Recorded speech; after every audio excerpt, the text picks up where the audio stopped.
Welcome to the Wellbeing Room. In today's episode, we have a special guest. Her name is Supreet Dhillon, and she lives in Canada with her husband and 2 children. Supreet is an engineer, but gave that up to become a leadership trainer and YouTuber. Her YouTube channel, Grow with Supreet, focuses on the topics of personal growth, parenting, and meditation. In over 100 videos on her channel, she shares easy to digest videos sprinkled with a bit of humor, which I really love. Supreet has a love of learning and believes the purpose of life is to grow and to learn. As she says, if you're not growing, you're not living.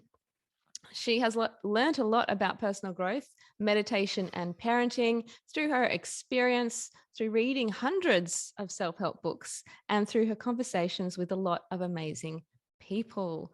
Welcome, Supreet. Thank you, Leah. I'm so happy to be with you. I met you in Speak and Inspire, and I don't know if you know, but you're the only one from that course that I'm in touch with. So I'm so happy to see you. I'm happy to see you too. It's great that we can reconnect. And I'm really excited to have you on the Wellbeing Room today because I know you've got lots of amazing nuggets of information and experience that you can share with us. So I'm just wondering, first up, is there anything else you'd like to add to your bio? Did I miss anything that's really important that you'd like our listeners and viewers to know?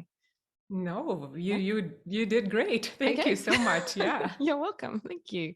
Brilliant. Well, let's get down to the questions then, which is why we're here. So I'm really interested. You originally started creating and posting meditation videos, which are really great. I actually got a lot out of watching them, and they're quite simple to follow, which is really helpful because a lot of people can get, a bit overwhelmed with learning how to meditate.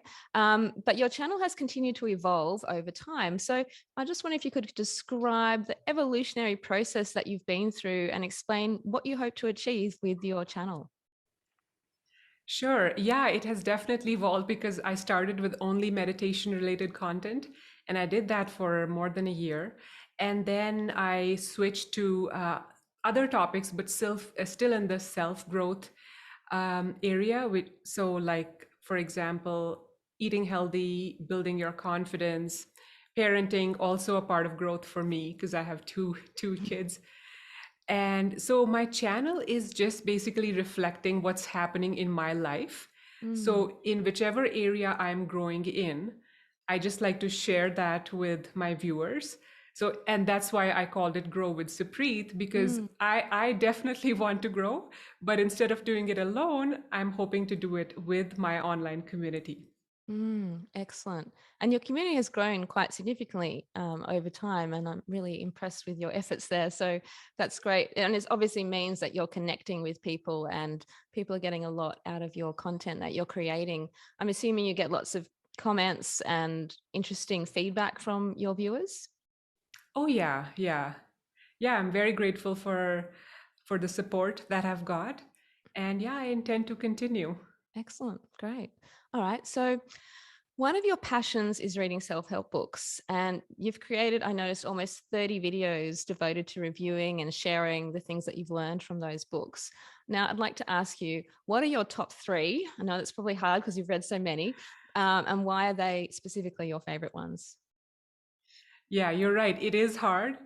I will try. I will try to keep it down to 3. I might get to maybe more than 3. So the first one that comes to my mind without even blinking an eye is The Power of Now by Eckhart Tolle. Have you read that book? I'll be honest, I can't quite get into his writing. I find it doesn't quite hit me in the right spot. So I know he's a great author and has a great message, but I haven't quite connected with him on that Yeah. sort of reader writer level yet. So maybe you can swing me around. I appreciate your honesty and your comment because that connection is so important. Like one book may do wonders for me and may do nothing for you. It's all about the connection. Because Yeah. some authors write in a different way, or sometimes it's also the season of life we're in. So, for example, Yeah. the same book, let's say if you read 10 years from now, it might connect with you then, but maybe not Exactly. today. Yeah. Anyway, coming back to the answer. So the first one is Power of Now because that book has helped me a lot to navigate some of the very challenging times in my life. So I'm very grateful for that reason, for that book. Another one is personality isn't permanent. It is an underrated book, in my opinion. And the biggest takeaway I got from that book was the idea of future self. What we usually do, we would try to, so for example, when we are dreaming or setting our goals for the future, we Mm. limit our future self based on our current self and our past self. Yeah. Okay. And I did that too. So, for example, I had self limiting beliefs like I cannot meditate or I cannot wake up early. I'm not a morning person. Mm. And I will never be one of those green smoothie drinking people. It's it's all about the stories we tell ourselves, but that book helped me to dream of a future self Hmm. that was quite different from my current self. Yeah. And I think that may be why today I'm able to do all those three things that I just mentioned. I Yeah. have become a green smoothie drinking person. I'm waking up early and I'm meditating. So I think that was something that book really helped me with. Yeah. Amazing. And another book would be, oh yeah, in the pandemic, I read this book and it really helped me a lot Mm. because I feel like we all grew in the pandemic. So for me, that growth area happened to be with setting boundaries Mm-hmm. because naturally I suck at setting boundaries because I'm a natural, I'm a people pleaser. Mm-hmm. So that was just something I realized in the pandemic that I need to work on and I Yeah. need to improve on. So I picked up this book called Set Boundaries, Find Peace. Mm-hmm.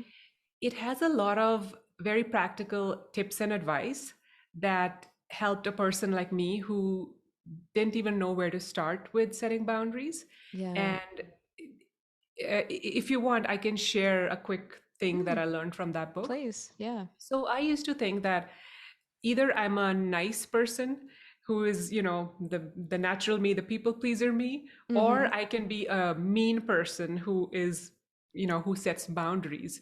So I Mm. was I was stuck in this black and white thinking, but this book Yeah. helped me to realize that, you can either have no boundaries or rigid boundaries or healthy boundaries, which are somewhere in the middle of those.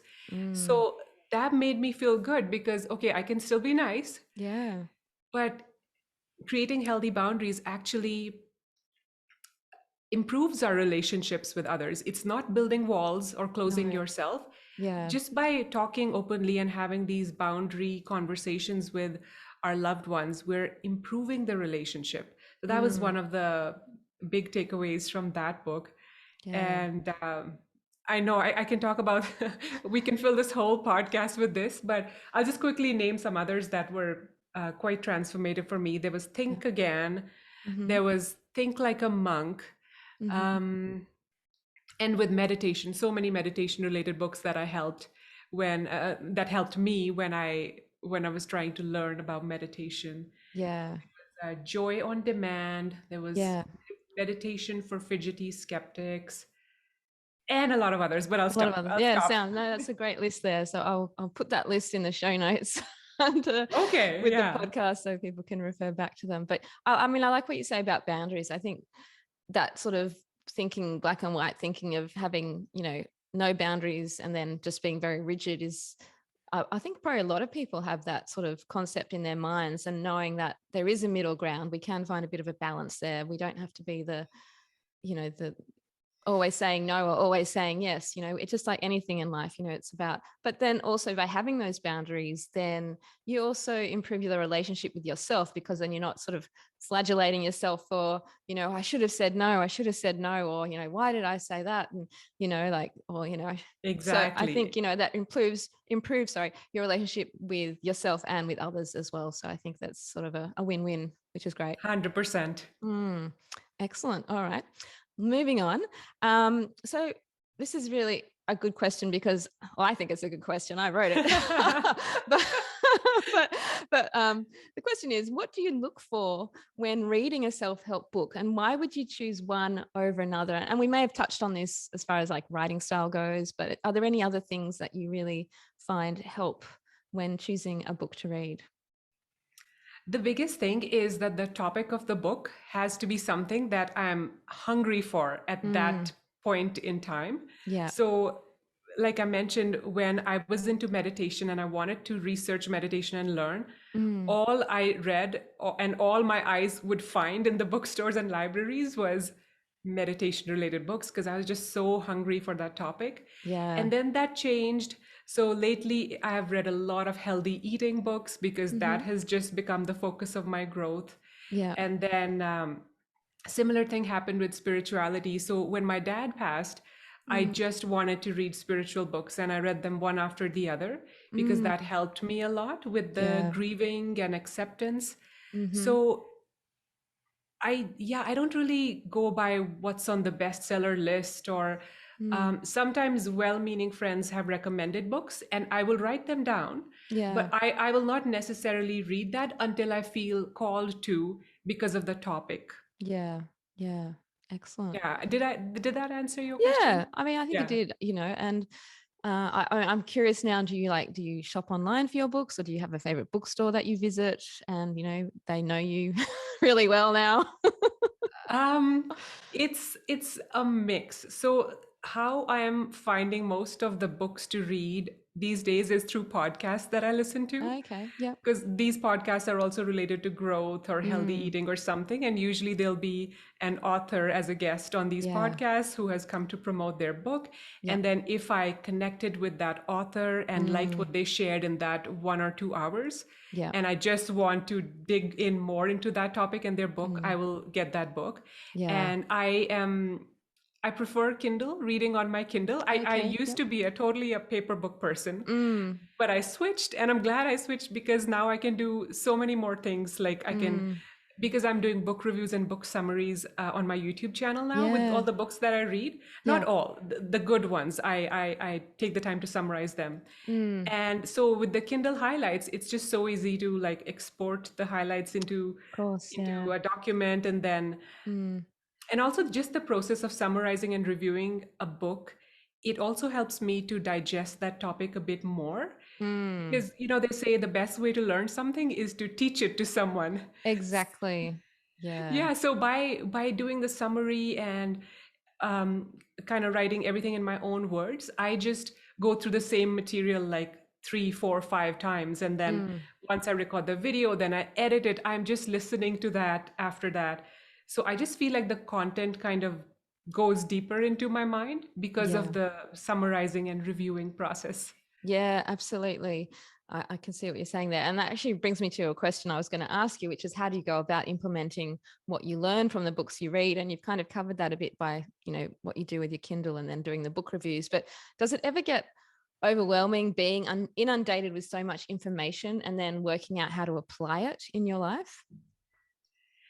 It can get, but I think I just value my peace and mental health so much that when something tends to go into the overwhelming zone, I just take a few steps back.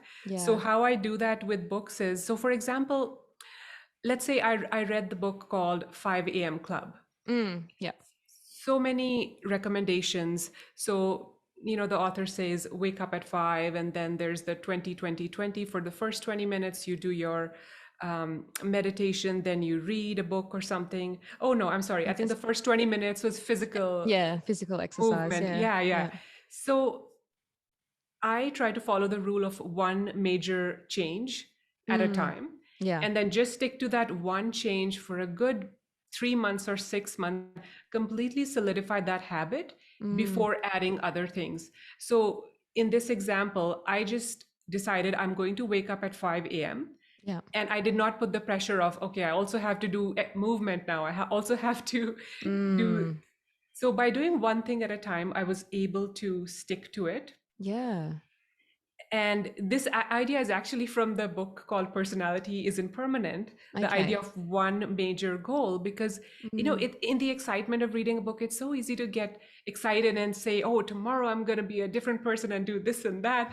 But then how long can we sustain that, right? Exactly. Maybe a Yeah. week, maybe Mm. two.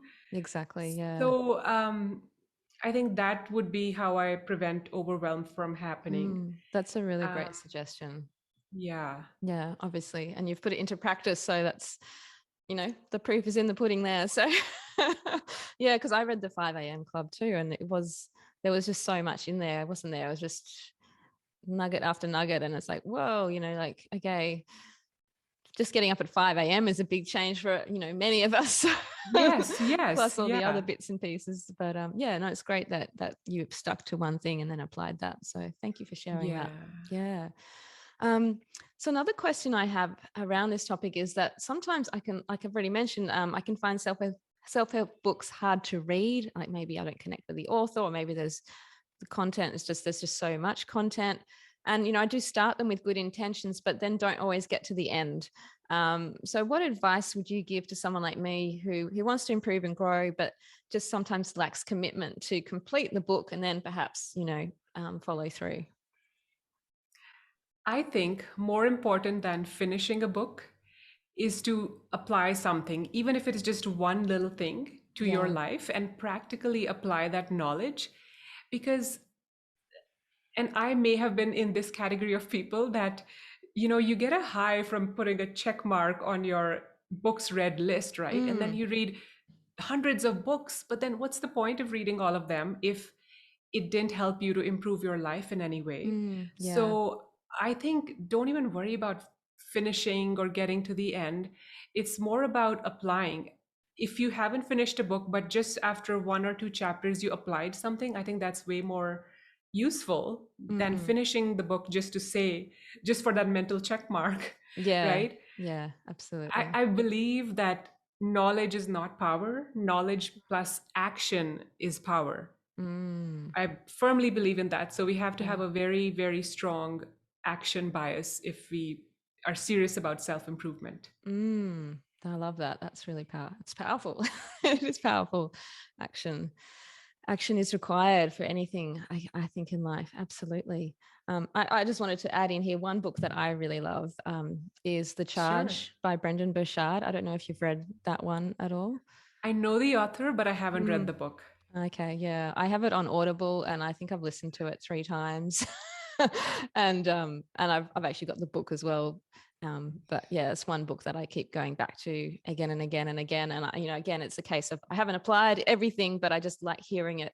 And every time I learn something new from it. So I think, for people perhaps that do struggle to read these sorts of books, for me personally, I actually like to listen to them. And I'm usually doing that whilst I'm driving or cooking or vacuuming or something like that, where I'm not just sitting down necessarily and fully focused, but just hearing and preferably in the cases where the author is actually reading the book themselves rather than a third person. Hearing the author's voice in my head also makes it that much more powerful. So I don't know if you have any thoughts about that yourself, but if you've done any sort of audio books as part of your I think my journey. learning style is more visual, and Yeah. this is a good example that, Mm, some people are auditory learners, so some people learn better through sound.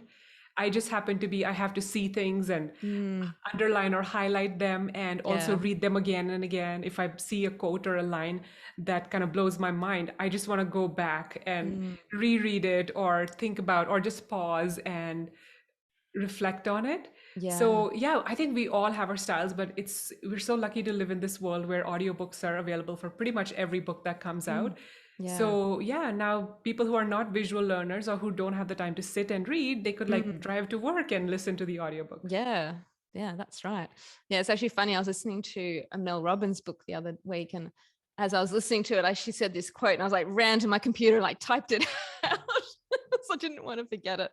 So yeah, Which book was it? The High Five Habit. Have you also heard? I just finished reading that, the Oh paper yeah, book. Yeah. yeah. I love that book. It was yeah. What did you think about it? I'd like to hear your thoughts if you have a quick. I liked it. I love the simple language. I'm actually I just wrote a video script where I'm Oh, reviewing cool. that book. Excellent. Well, I Yeah, look so forward to I'm watching gonna that one.